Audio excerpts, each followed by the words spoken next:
dari keluarganya memastikan yang bersangkutan adalah Santoso. Santoso itu begitu besar di media, padahal nggak ada apa-apanya. Belum ada yang berani menggantikan Santoso. Kalau ada, kami akan segera membunuhnya.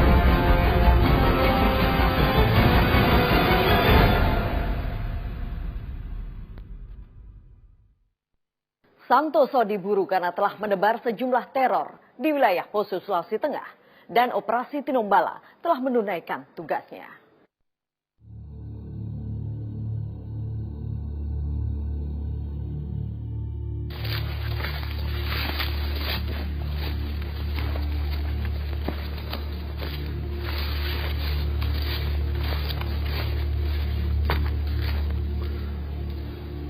Pergerakan kelompok teroris pimpinan Santoso alias Abu Wardah di Tanah Poso, Sulawesi Tengah terus diburu aparat kepolisian dan TNI yang tergabung dalam Operasi Tinombala.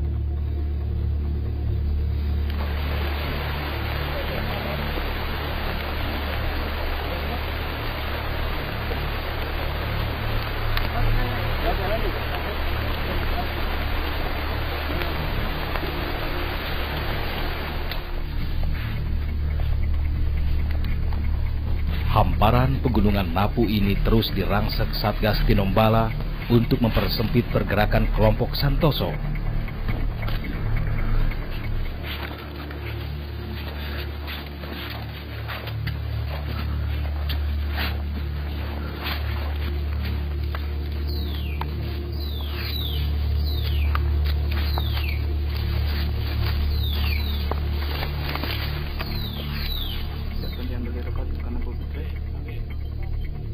Bukti keberadaan kelompok teroris pimpinan Santoso ini pun terlihat jelas dari sisa-sisa yang ditemukan dalam penyisiran. Tembakan. Sudah di atas bekas tembakan.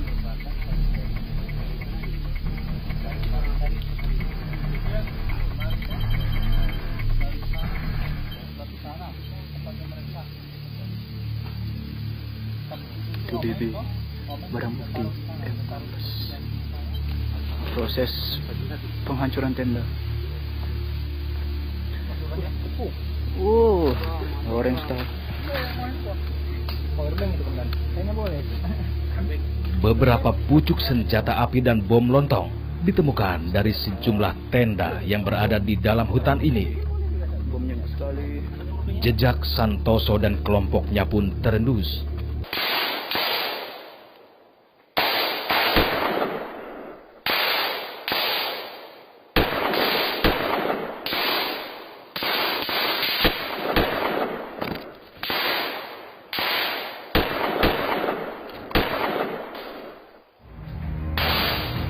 Sampai akhirnya, sebuah serangan tak jauh dari bibir sungai menghentikan perlawanan Santoso.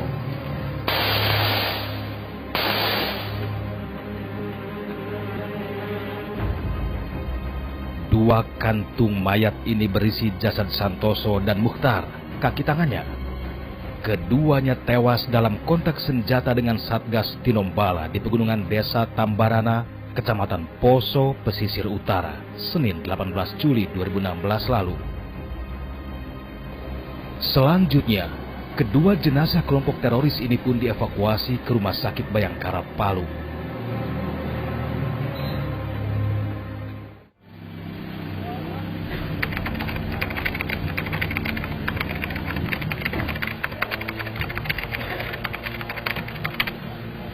Untuk memastikan identitas kedua jasad, keluarga Santoso dan Mukhtar pun diminta hadir ke Rumah Sakit Bayangkara, Palu. Suwarni alias Umi Wardah, yang tak lain istri pertama Santoso, tampak hadir di rumah sakit. Ia diminta untuk memastikan soal identitas jenazah Santoso. Dari hasil tes yang dilakukan oleh tim, ada dua petunjuk. Yang pertama adalah tanda primer, yaitu tanda primer ini diantaranya adalah sidik jari.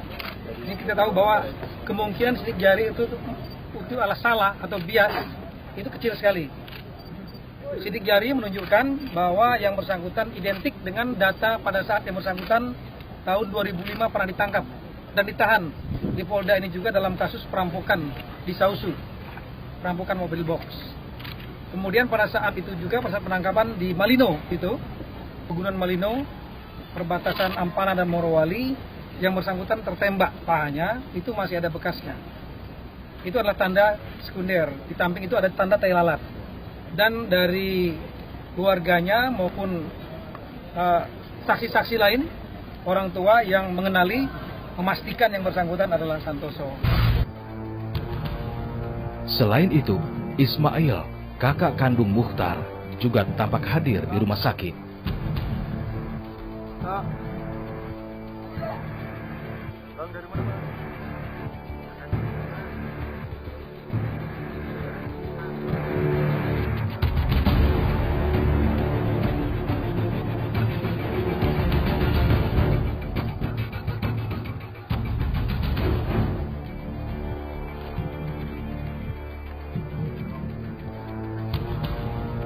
Namun Ismail bungkam ketika awak media melontarkan sejumlah pertanyaan kepadanya.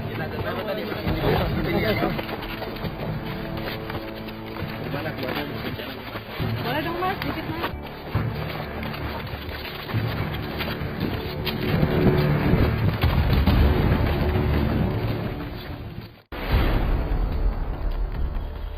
Menurut keterangan yang kami dapat, kontak senjata terjadi saat tim Alfa 29 melakukan penyisiran di pegunungan Desa Tambarana, Poso, pesisir utara, sekitar pukul 16 waktu Indonesia Tengah. 1 jam kemudian, tim melihat ada 3 orang di dalam gubuk di tepi sungai dan 2 orang pria bersenjata di seberang sungai. Kontak senjata pun terjadi selama 30 menit.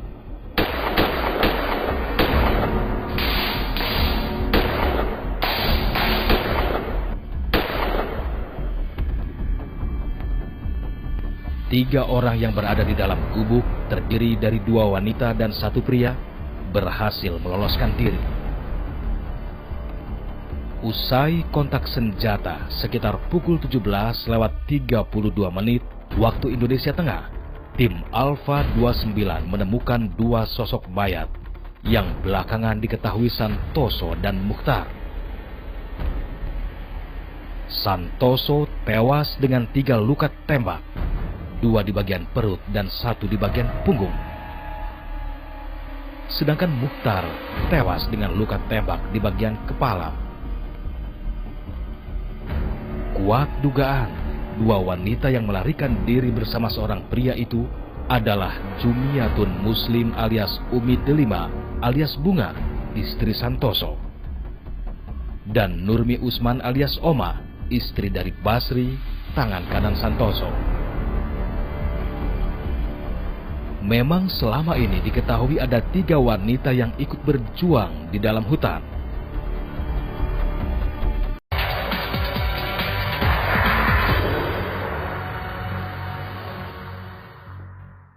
Oleh sebagian besar warga desa Lantojaya, Kecamatan Poso, Pesisir Utara, Santoso dianggap mujahid.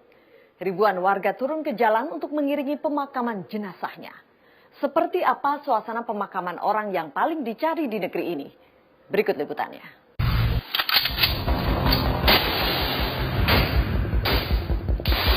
Dari keluarganya memastikan yang bersangkutan adalah Santoso. Santoso itu begitu besar di media. Padahal nggak ada apa-apanya. Belum ada yang berani menggantikan Santoso. Kalau ada, kami akan segera membunuhnya.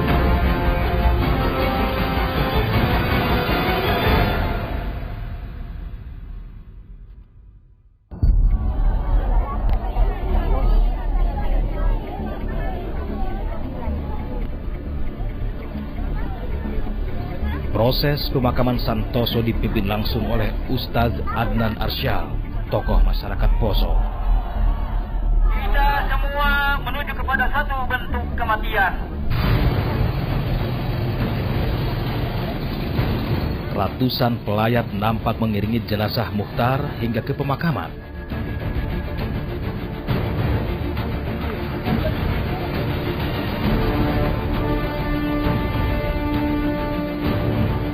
Proses pemakaman pemimpin Mujahidin Indonesia Timur dan anak buahnya ini berjalan lancar tanpa terjadi sesuatu yang tidak diinginkan.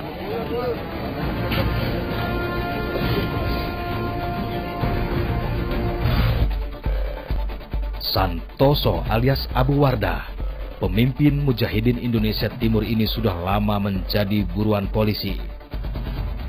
Sekitar tahun 1998 hingga 2001, namanya mulai dikenal. Ia ikut terlibat dalam konflik horizontal di Poso.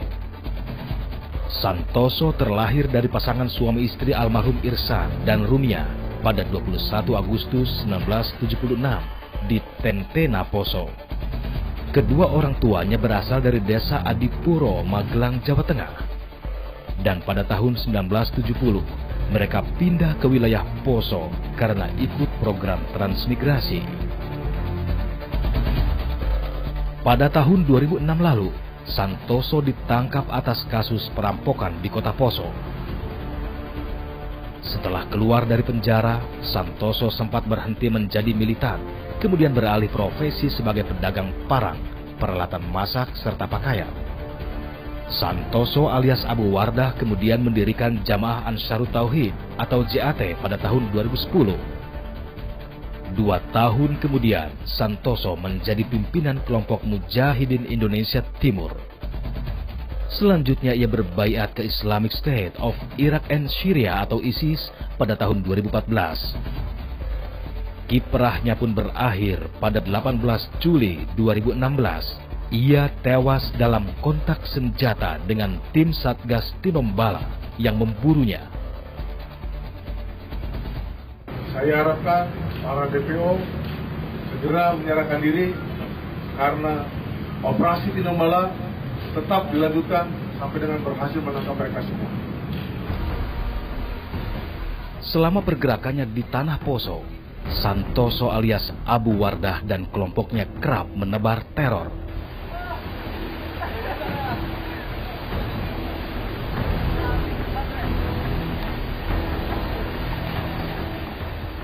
Berikut beberapa aksi teror yang pernah dilakukan oleh Santoso dan kelompoknya sejak tahun 2011 lalu.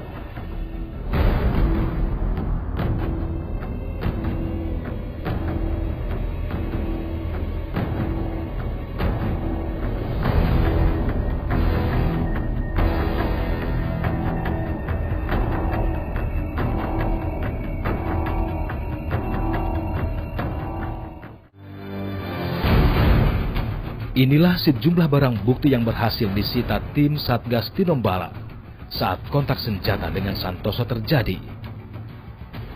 Di antaranya 1 pucuk senjata api jenis M16 serta 3 magazin dan puluhan butir peluru, sejumlah peralatan memasak, 3 bilah parang, dan sejumlah pakaian wanita. Barang bukti yang ada sekarang ini, saya dengan teman-teman menyimpulkan bahwa Santoso tidak mungkin mendapat suplai makanan dari bawah. Dia mendapat suplai makanan, dia mendapatkan makanan dari hutan-hutan yang ada. Ya, terlihat di sini semua. Yang ada baru itu misalnya gula dan kopi, itu pasti dia dapat dari pondok-pondok yang ada di sana. Selain sejumlah pria yang menjadi pengikutnya, selama bergerilya di dalam hutan, Santoso dan beberapa kaki tangannya kerap didampingi para wanita.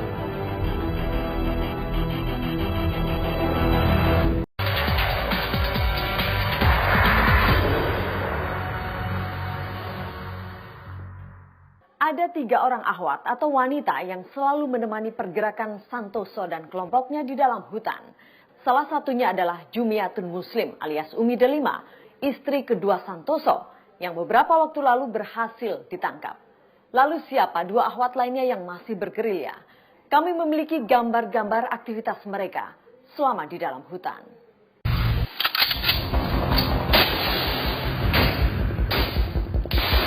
Dari keluarganya memastikan yang bersangkutan adalah Santoso.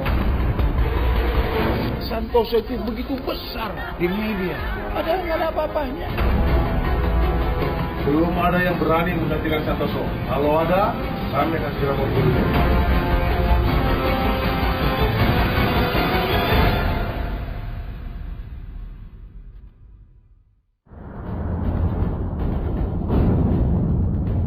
5 hari setelah melarikan diri usai kontak senjata di pegunungan desa Tambarana, Poso, pesisir utara, Jumiatun Muslim alias Umi Delima, yang tak lain istri kedua Santoso, akhirnya tertangkap. Saat lolos dari penyergapan, waktu itu, rupanya Umi Delima lari ke dalam hutan seorang diri. Karena tak kuasa menahan lapar, Umi Delima pun turun gunung untuk meminta makanan kepada warga, dan akhirnya ia ditangkap. Karena kondisinya cukup lemah, Umi Delima pun dilarikan ke Rumah Sakit Bayangkara Palu untuk mendapatkan perawatan medis. Kita menangkap DPO atas nama Jumiatun alias Umi Delima, istri kedua dari Santoso alias Abu Wardah. Ya, ditemukan ketika akan turun ke kampung. Jadi ditangkap oleh satuan tugas yang ada di sana, Satuan Tugas Nomor 13. Ini foto terakhir Jumiatun. Yang sebelah kiri nih, ini yang lama foto DPO-nya, sebelah kanan saya ini, sebelah kirinya ini dia. Ini dia terakhir menggunakan cadar dan seperti ini. Namun alhamdulillah anggota operasi Tinombala bisa mendeteksi dia dan ditangkap. Seperti diketahui, ada 3 wanita yang selama ini ikut berjuang di dalam hutan bersama kelompok Santoso. Mereka adalah Jumiatun Muslim alias Umi Delima alias Bunga, istri Santoso, yang beberapa waktu lalu sudah tertangkap. Kemudian Nurmi Usman alias Oma, istri dari Basri, tangan kanan Santoso, yang diduga kuat lolos dalam kontak tembak pada 18 Juli 2016 lalu. Dan Susanti Kaduku alias Umi Farel, istri dari Ali Kalora, yang juga tangan kanan Santoso. Peran istri ini memang cukup penting untuk menemani mereka. Karena jihad mereka itu kan sebuah kegiatan wisata juga ya. Sehingga mereka punya hak lah untuk waktu happy time lah begitu ya, good time ya, di sungai-sungai begitu.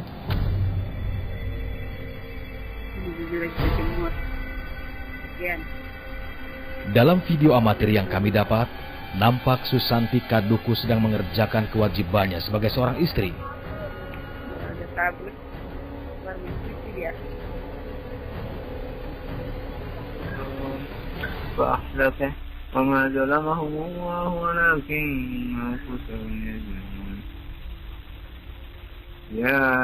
Dan dalam gambar lain, Susanti juga nampak bersama dengan sang suami, Ali Kalora, yang sedang melantunkan ayat suci Al-Quran.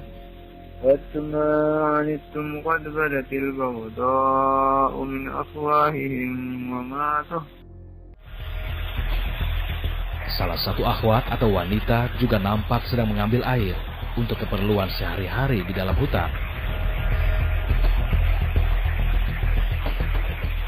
Bukan cuma itu, para akhwat ini pun juga sempat berfoto layaknya pejuang perang. Benar, kita bisa tahu ada 3 akhwat yang ikut, 3 perempuan yang ikut dalam kelompok ini adalah berdasarkan barang-barang bukti yang kita tangkap selama ini. Kita dapatkan handphone beberapa tersangka yang ada foto-fotonya, ada rekamannya juga, yang mereka bergabung dan sama-sama membawa senjata, gitu. Sama-sama membawa senjata. Artinya, kalaupun nanti kita bisa tangkap akhwat-akhwat ini, perempuan-perempuan ini, ya insya Allah kita bisa tangkap, ya. Tapi tetap kita lakukan pengejaran. Aparat tidak memperdulikan soal keberadaan para wanita di tengah-tengah kelompok Santoso ini. Apabila terjadi kontak senjata dan ada perlawanan dari mereka, tetap akan dilumpuhkan. Operasi ini adalah operasi pertama ya, pengalaman saya ini, antara Polri dan TNI bisa bersama-sama penanggulangan terorisme. Jadi kita sedang mencari model yang paling bagus, dan ini sudah terlaksana. Sementara ini kita sudah bersama-sama di lapangan dengan taktik yang sama, karena ini penegakan hukum, selalu dikembangkan masalah penegakan hukum. Dan ini dikut kepada seluruh anggota TNI yang ada di lapangan.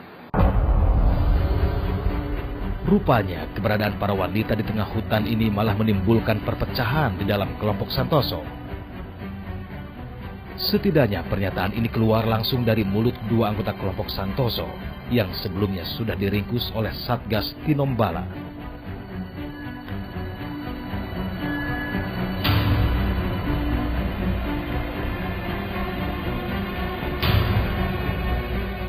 Sebenarnya akhwat itu waktu ana datang ke sana itu cuman ada dua akhwat, istrinya Basri dan istrinya Santoso dua. Terus pas selang berapa hari anak kedatangan ke sana baru tambah 3 akhwat, istrinya Ali. Nah di situ secara mobil kita berjalan terus.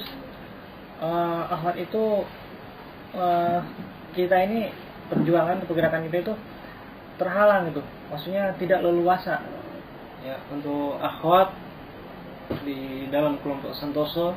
Itu ketika saya datang mereka sudah ada memang, dan saya tidak mengetahui sejarah bagaimana mereka semua datang. Itu 3 orang akhwat itu yang jelas selama saya hidup selama 6 bulan lamanya hidup bersama kelompok Santoso, akhwat-akhwat ini memang bagi saya seperti dijadikan ratu mereka. Selain dimanja dan diperlakukan seperti ratu, perlakuan semena-mena pun dilakukan oleh Santoso, Basri dan Ali Kalora terkait dengan keperluan istri-istrinya itu. Istrinya Santoso dan istrinya yang lain juga tidak lazim gitu. Mereka memesan perlengkapan wanita, padahal itu di gunung gitu. Nah, sebenarnya perempuan itu saya tidak setuju gitu. Mau tapi Santoso suruh menghilangin anak, tapi dia sendiri membawa istrinya ke gunung. Kita sering disuruh-suruh oleh mereka. Seperti kemarin terakhir saya sempat disuruh oleh Basri untuk mengambilkan baju istrinya. Kemudian ketika ada pengambilan logistik, sempat uang saya yang saya mau titipkan untuk saya belikan kebutuhan saya sempat dipinjam oleh Basri untuk kepentingan istrinya.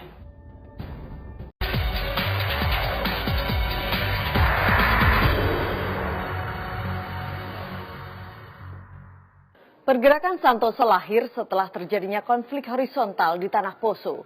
Salah satu mantan kombatan, sekaligus orang yang pernah terlibat langsung dalam kerusuhan Poso kali itu, sempat berbagi cerita kepada kami.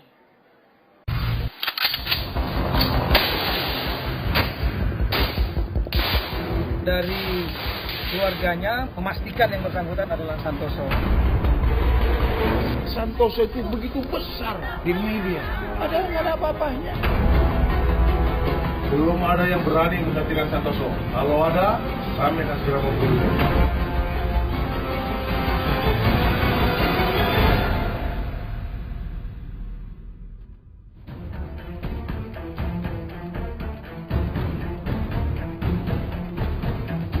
Keberadaan kelompok Santoso tak lepas dari kerusuhan Poso yang terjadi pada tahun 1998 silam.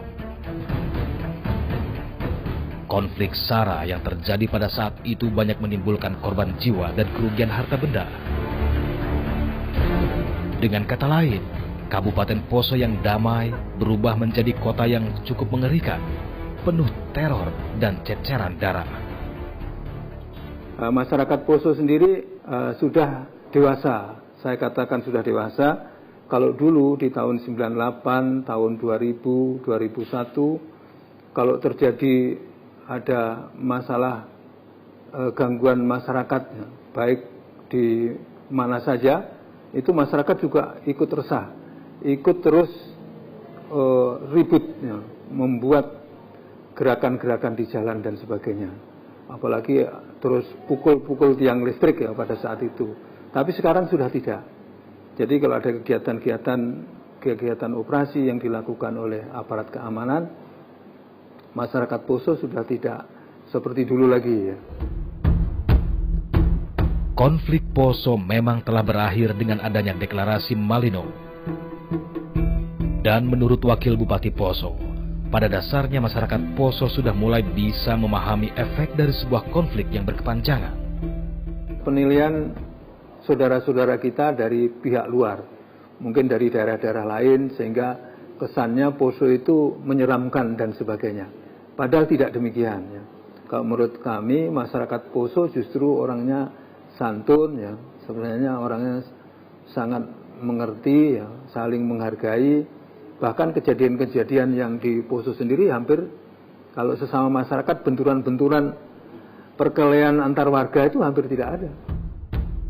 Sang Wakil Bupati pun menghimbau agar mereka yang masih berada di hutan segera turun dan bersama-sama menciptakan kedamaian di Poso. Kita mengharapkan saudara-saudara kita untuk kembali bersama-sama dengan kita semua, ya, untuk membangun daerah kita yang kita cintai dan kita banggakan. Sementara itu, untuk mengetahui lebih dalam akar permasalahan dari munculnya gerakan-gerakan separatis di Poso, kami pun menemui Muhammad Raufik Samsudin, tokoh pemuda Poso yang juga mantan kombatan. Sebagai pelaku dan saksi mata sejarah pada saat konflik Poso, Raufik membenarkan bahwa munculnya kelompok-kelompok seperti Santoso bermula dari konflik SARA yang pernah terjadi di Poso. Semuanya bermula 98 ya, tahun 98 ketika Poso dilanda konflik horizontal. Nah, konflik itu diakhiri dengan diadakannya deklarasi Malino. Mungkin deklarasi Malino itu yang mungkin belum bisa dilaksanakan seperti yang diharapkan oleh semua pihak, sehingga masih ada saudara-saudara kita yang merasa bahwa perlakuan ini tidak terasa adil bagi mereka. Sehingga kemudian pasca konflik horizontal, kemudian terjadilah aksi-aksi perlawanan yang kemudian dalam tanda kutip disebut teror terhadap simbol-simbol keagamaan agama tertentu begitu. Dan kemudian setelah itu terjadi cukup lama, dilakukanlah proses penegakan hukum. Saya adalah orang yang mungkin tidak setuju dengan apa yang dilakukan teman-temannya, tetapi mungkin itu adalah langkah satu-satunya yang tersisa yang bisa mereka lakukan. Namun Raufik pesimis bahwa pemerintah mampu menyelesaikan keberadaan kelompok-kelompok kecil yang mirip dengan kelompok Santoso di kemudian hari. Saya termasuk bagian di antara masyarakat Poso yang tidak yakin bahwa ini selesai. Negeri ini kan ingin serius, Poso ini selesai. Bagaimana ini bisa selesai ketika hanya pelakunya saja, pelaku apa yang terjadi sekarang yang mereka menjadi itu karena akumulasi kekecewaan terhadap rasa ketidakadilan yang mereka alami bertahun-tahun. Ini tidak akan menyelesaikan masalah. Sepanjang apa yang menjadi penyebab mereka menjadi seperti ini tidak pernah selesai. Sementara itu, Ketua Panitia Khusus Revisi Undang-Undang Anti Terorisme DPR RI, Muhammad Syafi'i menilai, pada dasarnya kondisi Poso tidak seperti yang terlihat di media massa. Santoso itu memang masyarakat sangat awam. Kami Poso, warga Poso terkejut nengok Santoso itu begitu besar di media. Padahal nggak ada apa-apanya. Ini pengakuan dari pendeta-pendeta, ustadz-ustadz, tokoh-tokoh masyarakat, tokoh pemuda.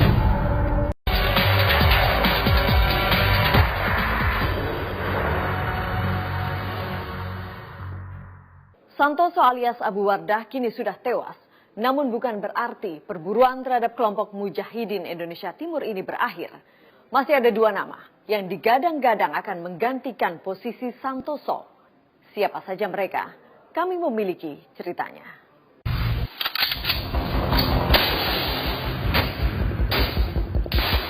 Dari keluarganya memastikan yang bersangkutan adalah Santoso. Santoso itu begitu besar di media. Padahal nggak ada apa-apanya. Belum ada yang berani menggantikan Santoso. Kalau ada, kami akan segera membunuhnya.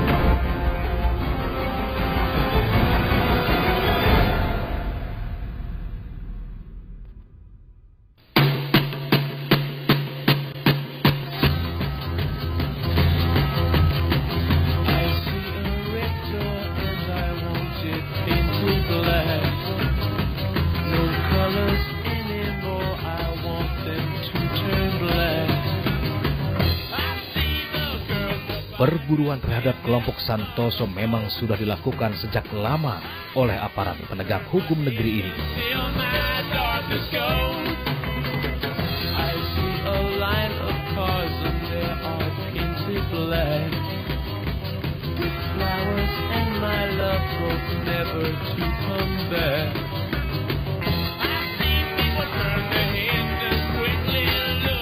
Mulai dari Sandi Aman Maleo pada tahun 2013, kemudian berlanjut ke operasi Camar Maleo pada tahun 2015, hingga operasi Tinombala yang sampai saat ini masih berlangsung.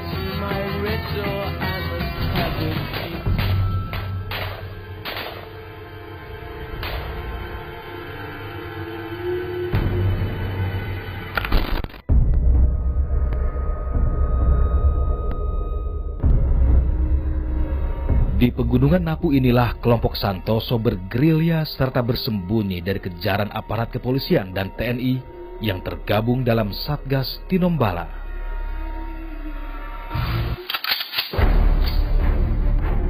Dalam persembunyiannya, kelompok Mujahidin Indonesia Timur ini berlatih menembak.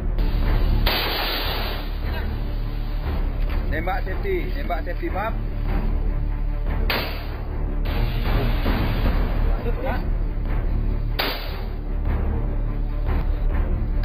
Mereka juga berlatih fisik. Dan untuk bertahan hidup, Santoso serta anak buahnya terpaksa menyantap binatang yang ada di dalam hutan. Salah satunya Anoa. Idul Adha, Anoa, sapi hutan, datang menyedekahkan dirinya untuk dimakan para mujahidin insya Allah. Di sela-sela kami kekurangan makanan dengan togut yang memblokir logistik kami, Allah Subhanahu wa Ta'ala memberikan rezeki berupa Anoa kepada kami. Subhanallah. Diperkirakan video ini diambil setahun yang lalu, beberapa hari setelah Hari Raya Idul Adha. Ini daging Anoa, sapi hutan. Allah Subhanahu wa Ta'ala memberikan rezeki kepada kita.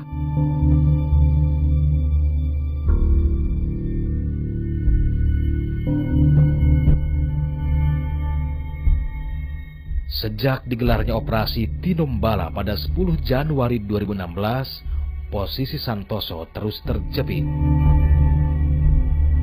Aparat gabungan TNI Polri terus melakukan sweeping untuk mencegah adanya kelompok atau simpatisan yang membantu Santoso CS di dalam hutan.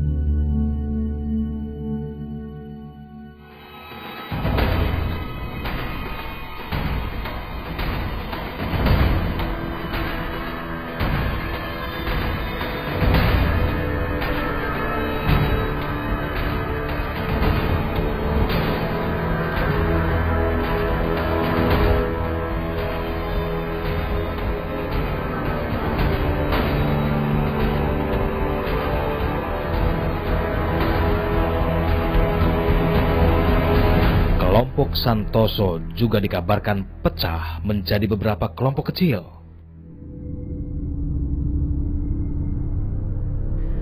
Dan pada Senin 18 Juli 2016 lalu, giliran Santoso yang tertembak mati. Ia tewas saat kontak senjata dengan tim raider TNI Angkatan Darat yang tergabung dalam Satgas Tinombala.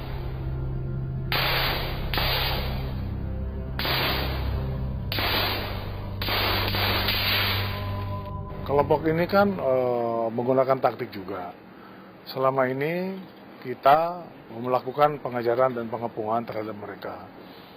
Karena melihat kita terus melakukan dinamika operasional yang harusnya tidak saya sampaikan di sini, akhirnya mereka terpisah dalam beberapa kelompok. Ya, kita tetap lakukan pengejaran penangkapan. Kini Santoso telah tewas. Dan bukan berarti pekerjaan Satgas Tinombala berakhir. Ada kekhawatiran akan muncul Santoso baru di dalam kelompoknya. Kemungkinan besar 90% mereka tetap akan memberontak. Karena opsi perdamaian itu cenderung agak mereka curigai. Karena ide perdamaian itu adalah ide untuk mendomestikasikan mereka, untuk menjinakkan mereka ya. Sama dengan ide deradikalisasi yang bagi mereka itu tidak akan mereka bisa terima. Karena dalam konsep mereka merasa malu kalau sudah berjuang dan kemudian tiba-tiba damai. Yang penting untuk diwaspadai, saya kira mereka akan melakukan rekrutmen baru dan upaya untuk melakukan mendapatkan logistik ya. Pastinya dengan cara-cara kekerasan. Ya, meski Santoso sudah tewas tertembak, namun dalam kelompoknya yang tersisa di dalam hutan masih ada nama Basri. Basri perlu diperhitungkan karena bukan tidak mungkin ia bakal muncul untuk menggantikan Santoso.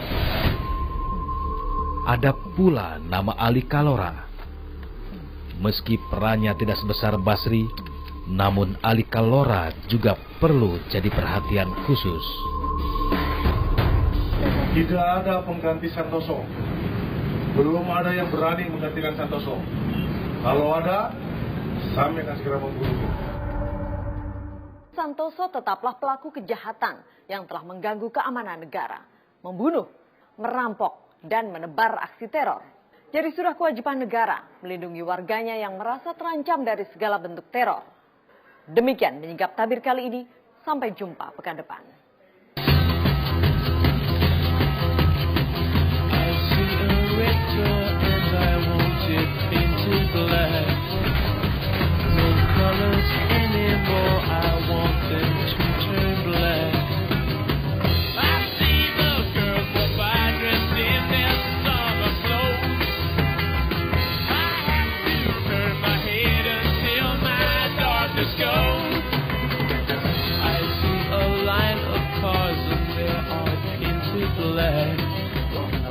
With flowers and my love hope never to come back.